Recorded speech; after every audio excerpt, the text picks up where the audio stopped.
Hello BookTube, welcome back to my channel. My name is Juan. I am just one reader, your favorite Mexican booktuber who reads in English and occasionally bursts into song. And these are the books that I read in July. I'm not gonna lie, July was not the shining moment of my reading year. It hasn't been the greatest month for me. I only managed to read one 5-star book and the rest of the books were kind of mixed, but I still think this will be an interesting video. Before I get started talking about the books that I read in July, I do want to mention the movies that I saw and that I was able to enjoy at the theater. You know, these big blockbuster, like big summer blockbusters that I was able to see. So firstly, there was Indiana Jones and the Dial of Destiny. Many people hated that movie. I thought it was perfectly fine while I was watching it, but as soon as I walked out of the theater, I admit it was kind of forgettable and I completely forgot about it. So I guess it was expendable, fun. It was fun while it lasted, but nothing more. Then I watched Mission Impossible, Dead Reckoning Part 1, and I loved that movie. I actually want to see it again before it goes from, you know, the theater. I really want to see it at the theater again. It was such an enthralling experience. Like, it was such a tactile, real experience, and I worship Tom Cruise for the chills that he has given me. Then I saw Barbie, and you know, I was expecting Barbie to be interesting and well written and well directed because, you know, Greta Gerwig, Noah Baumbach, but I never in a million years expected that Barbie would be my favorite movie of the year so far. It was exactly what I'm looking for in a movie, like cinematic theatrical experience. I mean, I enjoyed every single second of that movie. And yes, I know that sometimes it can be quite heavy-handed and quite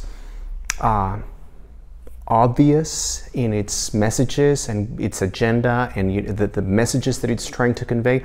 But it was such a delicious, entertaining, well-made movie, just perfectly crafted in every way. And Ryan Gosling is the king of the Barbie movie. I really think that he deserves some kind of Oscar nomination or something for his portrayal of Ken. Anyway, I could talk hours about that movie. I do want to see it again actually this weekend while I still can. But yeah, Barbie was just the best movie I've seen so far this year. And then I watched Oppenheimer, Christopher Nolan's Oppenheimer, you know, the movie that everyone is raving about. And I enjoyed the first 2 hours. I thought it was riveting. It was very different to what I was expecting to be. Now, let me tell you, in all honesty, I am completely ignorant about these kinds of historical, political things, events, information.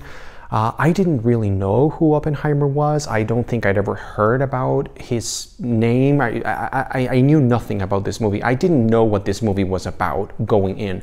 And I know I blame that only on myself and my ignorance. But I was still really enthralled just watching everything unfold. The problem was that after the first 2 hours, I was really there for the movie, and then after they tested the bomb, I just sort of completely, the movie just lost me. I started to not follow along, and it becomes this kind of like political thriller, like a courtroom drama, very legal, very political, very much about the USA, and I was just not following along. It became very frustrating, and I just walked out of the theater, honestly. A lot of people walked out of the theater at my showing.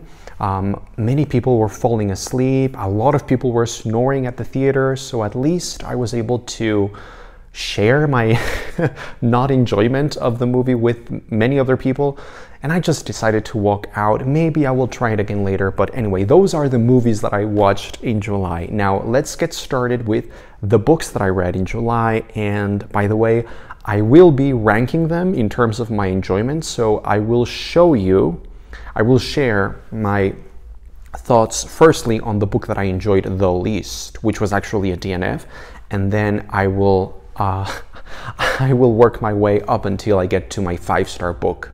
Okay, so the first book that I'm going to talk about is the book that I actually DNF'd, Witchfire by James Clemens. This is a fantasy novel. It's the beginning of a fantasy series called The Banned and the Banished. And just look at that cover. It's so creepy and demonic, and it really conjures up this atmosphere of like dangerous black magic, and it just looked so interesting. So this tells a very typical fantasy story, very tropey.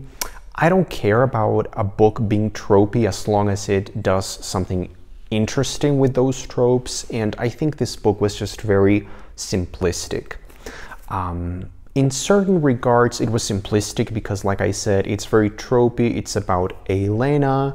Elena is this girl who comes into her womanhood and comes into some powers, and she's like the child of the prophecy, and we have the Dark Lord who wants to, you know, I don't know, do something with her.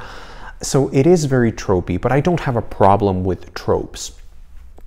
My big problem overall with this book is and I think this is a problem that I'm having more and more now as I am a more settled kind of reader. And what I mean by settled is a reader who is set in their ways. I guess I just know what I like and what I don't like. And I am becoming more intolerant about books that do things that I just don't like.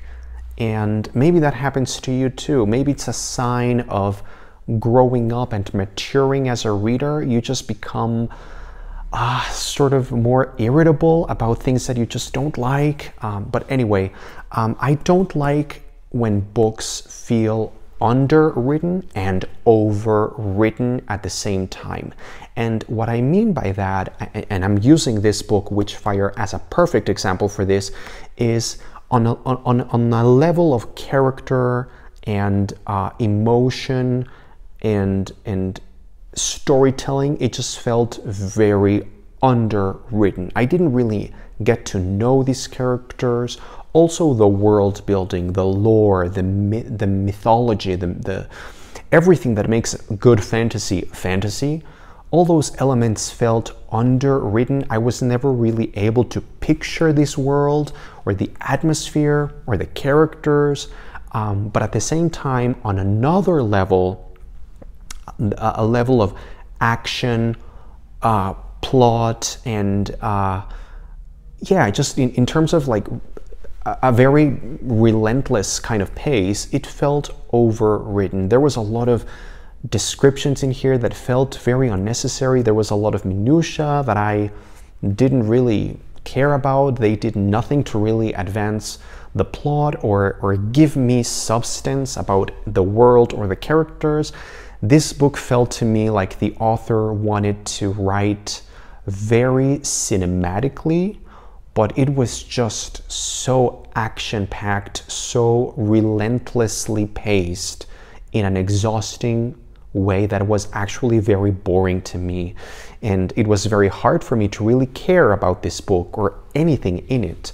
So by the end, I did not hate it. I wouldn't say it's a horrible book. It was just not for me. I found it underwritten and overwritten at the same time, and it was kind of a mess. So I am not going to continue with the series, but I have heard that James Clemens, who now writes as James Rollins, has really grown as an author, and I think he's really popular for writing some other thrillers. So who knows, maybe I will give the author another try with another book. Okay, so the next book that I will talk about is Percy Jackson and the Battle of the Labyrinth. This is book 4 in the Percy Jackson and the Olympian series. Oh boy, oh boy. I am so torn. I feel so ambivalent towards this series because, you know, I really liked the first couple of books, but then books 3 and 4 especially, oh my God, God, what a disaster, what an utter waste. I think, first and foremost, I want to say that Rick Riordan is an amazing author. I really, really love him. I love his authorial voice, the way that he writes, his storytelling chops, the dialogue, the humor, like that kind of authorial voice, which is Rick Riordan himself on the page, is the best part of these books. However, these books have gotten so action-packed, so relentless, and just saying that, I feel so old and so cranky, like an old man. But yeah, this just felt very juvenile to me, without any real substance in terms of the characters or the ultimate purpose. Like, I was constantly struggling with this book, thinking, why am I bothering with this? What's the point in reading about this or this particular scene or this like cinematic action set piece or sequence? Like, yeah, it's fine, it's fun, I guess, but it's doing nothing for me. So in the end, I will say Percy Jackson is probably a book that is better suited for other readers. I am not the target audience or target demographic, apparently. I'm actually even questioning if I want to read book 5, because, yeah, I don't know, it just sort of lost me for some reason. So I gave this book 2 stars. Okay, now some books that I actually enjoyed, even though I did have some problems with some of them. Firstly, The Paying Guests by Sarah Waters. This book is set in between the wars, and we follow a woman who lives with her mother in this big house in London, and they are in a very dire financial situation with the house and the expenses and everything, and so they have to start taking in some tenants, or some paying guests, as they call them. And so this couple moves in, man and wife, and you know, this is a Sarah Waters novel, so there are some Sarah Waters staples that of course had to happen in this book as well, like some forbidden love, some lesbian things and shenanigans, and some crime and murder, maybe. And I don't want to spoil any of the fun for you. I do think this novel is very interesting and very fun until we get to, I don't want to spoil it, but we get to an incredibly wonderful scene that is so well crafted. I was glued to the page, like I was just like this. It was so tense, so expertly told. I could not take my eyes away from the book. It was wonderful. It was like the big climax of the novel, and then after that, the book just completely went. I don't even know where it went. It became something else. It became a kind of courtroom drama with, you know, legal shenanigans and evidence, and it completely lost its power, its direction, its steam. It became completely uninteresting, and this book frustrates me to no end, because I really think this book could have been amazing if it had been maybe 300 pages long instead of, oh my god, like almost 600 pages. I just don't understand who is editing this book, because they were not doing their job properly. If this book had been properly edited, I think I would be giving this book a 4 or maybe a 5-star rating. But this book was so bogged down by an incredible amount of minutia and detail that was just so unnecessary, especially towards the end. And again, it was overwritten on that level, but on another level, like the characters, I think they were very underwritten. Especially the two main characters who have this romance, which is, you know, not a spoiler, it's very obvious. It was very hard for me to actually tell them apart, like to really identify who was who. It was, I don't know, I just don't like the way that this book was written. I think it was underwritten and overwritten at the same time, and it frustrates me because this had some great elements at its core, but the execution frustrated the living daylights out of me. So I gave this book 3 stars and no more. Okay, next up, Something Wonderful, Rodgers and Hammerstein's Broadway Revolution by Todd S. Purdum. This book has one of my favorite covers. Just look at that. It's so pretty and so classic, and I just want to display it in my house. So, this book is nonfiction, of course. It's all about Rodgers and Hammerstein's musicals, how they came together and formed one of the most important creative teams in the history of music, I would say. And there are some things that I loved about this book and some things that really irritated me about this book. So the things that I loved about this book is incredibly well researched. It's very informative, and in terms of the writing, I thought it was very eloquent, simple but brilliant at the same time. I think it's a great book to read if you are just getting started into Rodgers and Hammerstein and, you know, musical theater history. Now, the things that I did not like about this book, well, I found it quite charmless, quite dry. In terms of enjoyment, I didn't really feel entertained reading this book. It was very academic, which there's nothing wrong with books like this, nonfiction being academic. But when it comes to discussing musical theater, in particular as a subject, I don't know, there's something wrong about feeling so dry, in my opinion. I tend to like books that talk about this subject matter in a more playful way, maybe with more gossip or comedy, or I don't know, more life.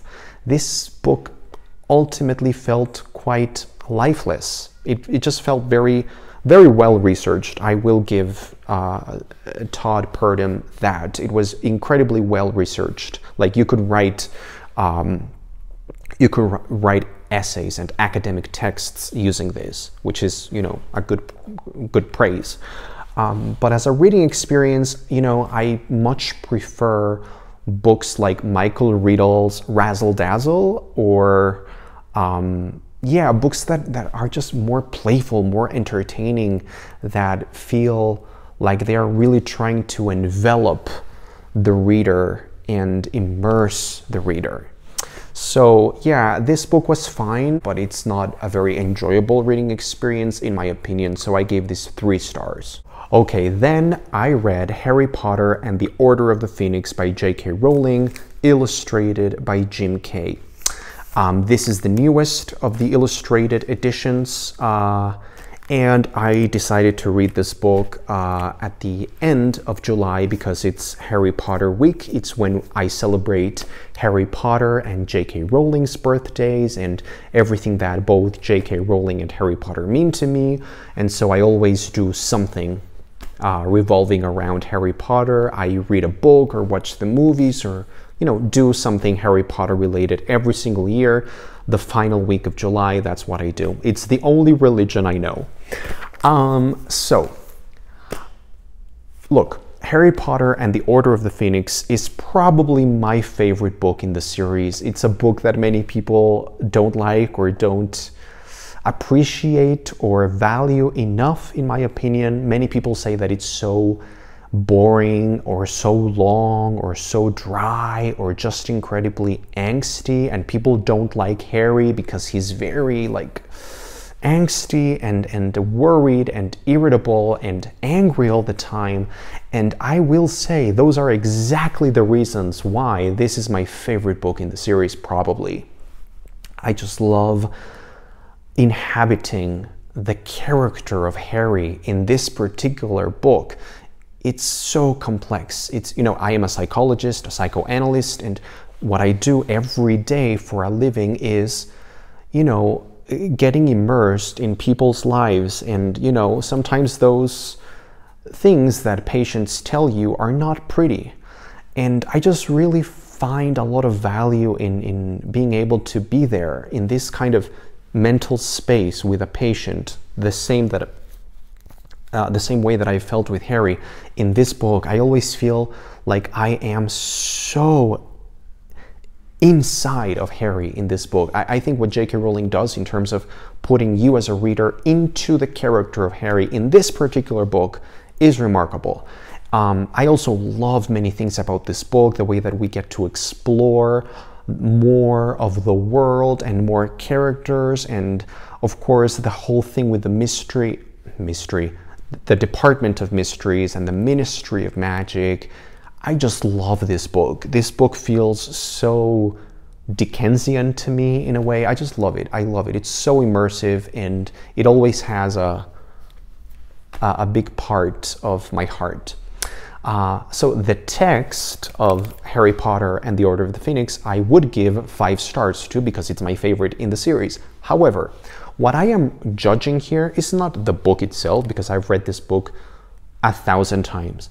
What I am judging is the illustrations by Jim Kay, because that's what's new this time around.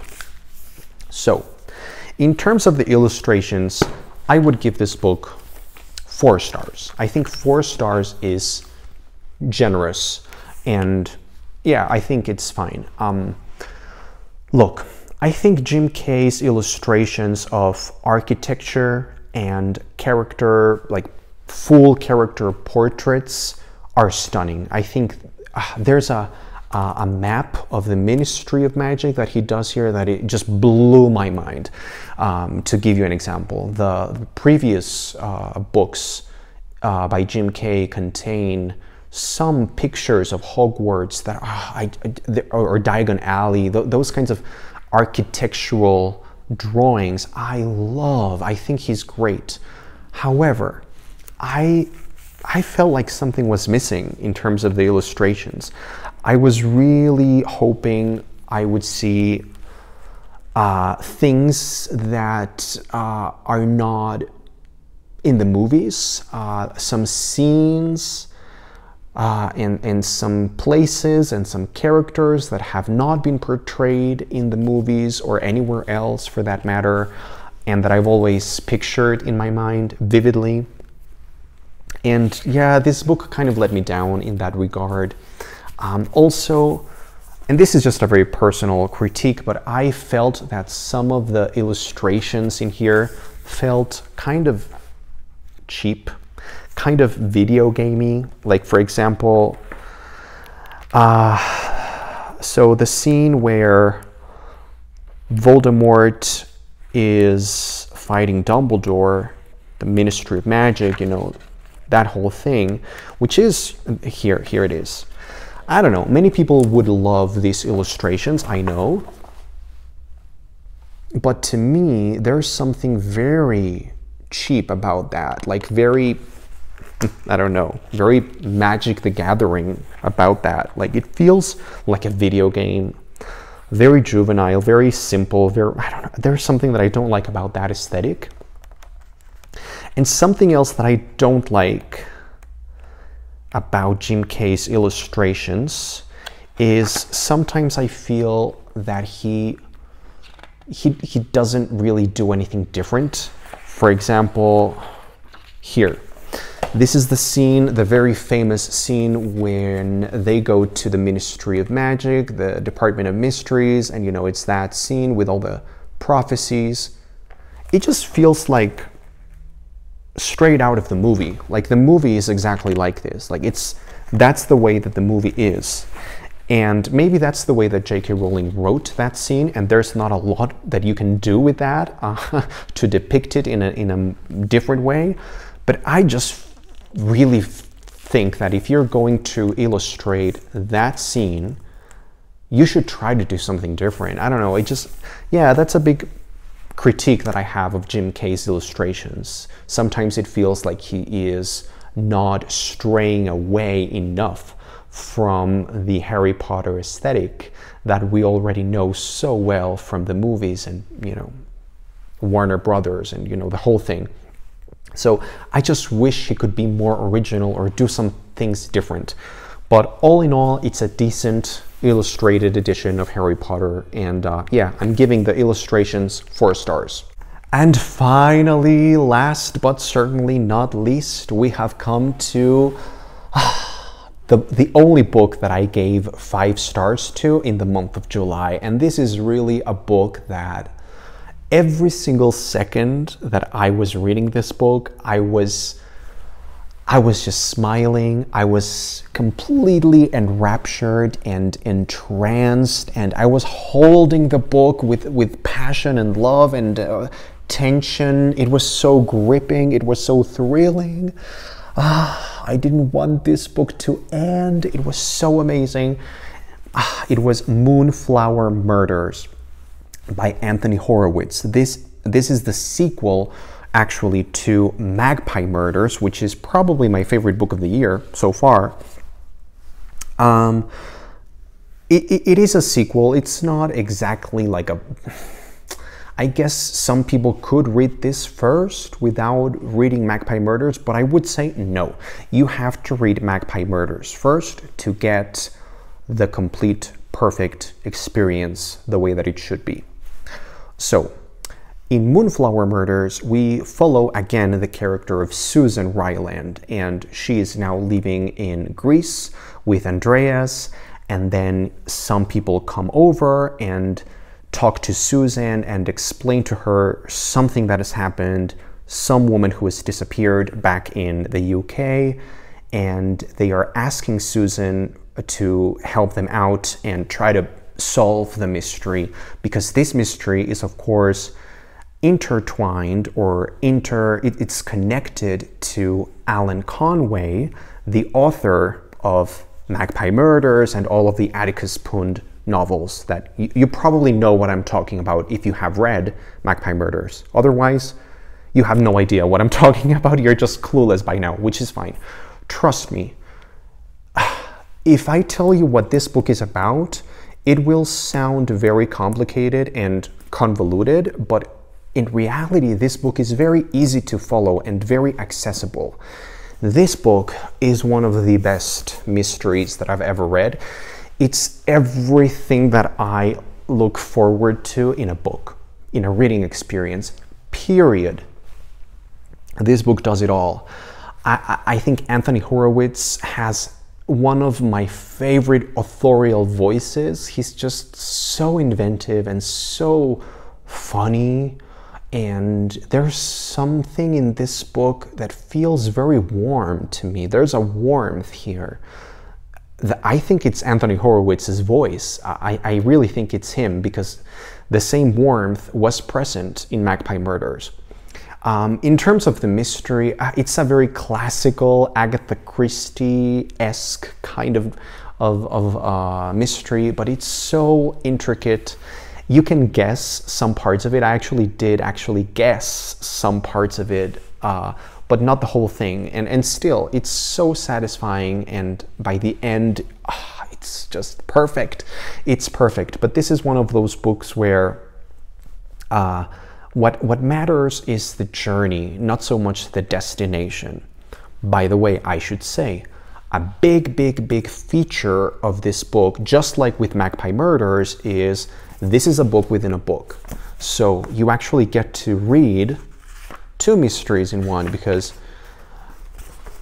like halfway through the novel, you start reading the novel that Alan Conway wrote, the Atticus Pund Takes the Case novel. And you read all of it. Like, this is all Atticus Pund. So you get a book within a book.